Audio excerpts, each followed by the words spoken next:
Okay, some of you may be having a little bit of trouble with the lab, so I'll talk you through the backside of lab 3.4, red rocket vertical. The front side was already due, so if you have any issues, talk to your partners. Alright, the first thing we did together is we talked about up here the launch calculations. Now, we did a simulation of that in class. Basically, you are attempting to figure out the initial velocity based on your slow-mo. So you're not actually doing the slow-mo, you're not actually using the total time, but you're just using the slow-mo video of the launch. And you saw we did in class with some techniques on how to figure out how many frames it took the rocket to travel one body length. So down here in the bottom, body lengths, probably you'll all put 1.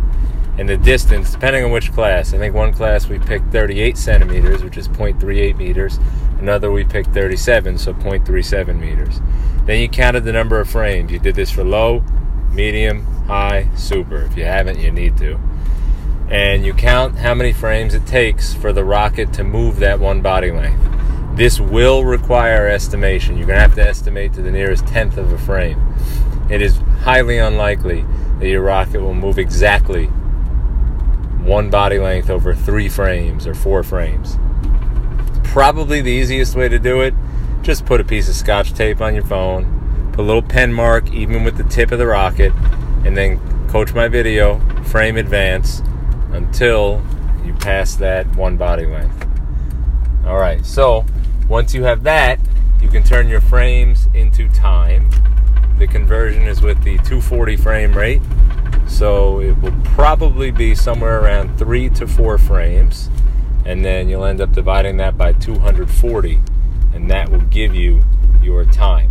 So now you have a distance, you have a time, and finally you're ready to come up here and calculate VI. So that's actually a pretty easy thing to do. You know D, you know T, you want VI, and of course you know A.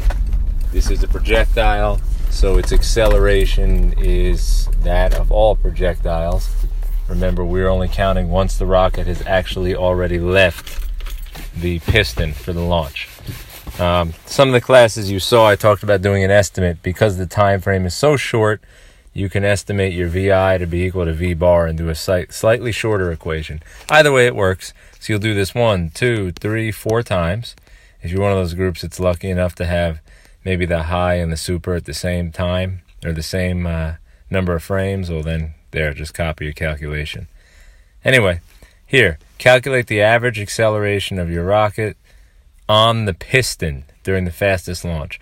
So pick the one that had the greatest VI. That's either going to be your high or your super from over here. And then you're going to figure out the acceleration that it took to get that rocket from 0 to that VI over the piston length. So the distance you're using here is actually the distance of the piston. You can approximate it as the distance of the body, the rocket length. If you used 0.38 or 0.37, that's fine. A little more accurate is actually 0.30 meters. So if you haven't done this one yet, use a distance of 0.30 meters, 30 centimeters. That's about the length of the piston. And so your rocket essentially is accelerating over the length of that piston, which means you started out at 0 meters per second. You ended at what became your VI up above. So that actually will be your VF down here. So understand that again. The rocket launch part of this, the final velocity of the rocket part, becomes the initial velocity of the projectile part. So you just figured out the VI up here. That becomes the VF down here. So now we have VI 0, we have our VF, we know the distance, calculate acceleration. So that's pretty easy.